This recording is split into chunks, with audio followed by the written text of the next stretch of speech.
Aurora Unzueta Landetak bere bizitza osoan gorde zegoen bere gutun labana. Lanbidearen ezaugarria da gutun laban hau, ze berez ikasketak egin zituen, bulegari ikasketak, bere aizta Pilar eta berak, biak. Aurkitu dugu prentsan, 1922an, zelan takigrafia ikasten egon zen. Gaztetan afiliatu zen emakume abertzale batzan, eta langile zenez, emakume langile moduan, beste askoren moduan, erizain eta maistrak eta ziren moduan, STV-en gaurko elan afiliatu ziren. Eta 1923an, emakumeak EAJ-an afiliatzeko eskubidea lortu zutenean, orduan afiliatu egin zen. Las mujeres abertzales se organizaron en Emakume Abertzale Batza con los objetivos de tomar parte en la vida pública de la época, que eran comienzos del siglo XX, y en la que el feminismo estaba empezando, ya estaba bastante en boga. Toman parte en la vida pública, sobre todo participando en cuestiones educativas, literarias, en la vida política también, y en otros aspectos sociales. Y todo ello en el contexto del renacimiento cultural vasco.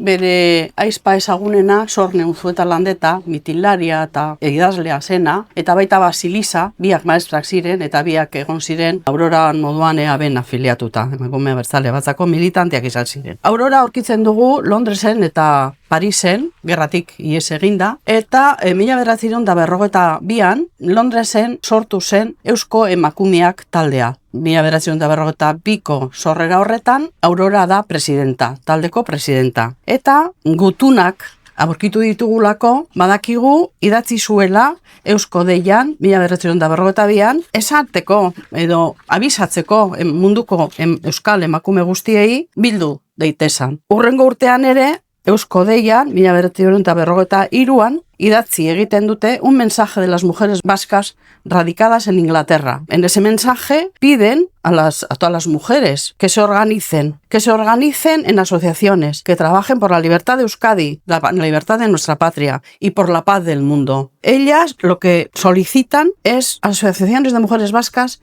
que quieren actuar políticamente. Se presentaban como tales. Londreseti Parisera joan zan, Eusko Gobernuaren ordezkaritzan bizi zen, Abeni Marzo horretan, delegaritza horretan, eta gero 1952an, hemen dago karta bat, Julita Laskibarri idatzia Ziburera. Julitxu izan zen diruak eta laguntzak ematen zituena militante izan ziren eta behar izana zutenei. Eta bera, orduan, Aurora Unzueta, Emakume Abertzale Batzako idazkaria da. Parisen. Bizkaira bueltatuta, Ermoan egonaldea eginda gero Zailan zendu zen, 1989an, 92 urte zituen.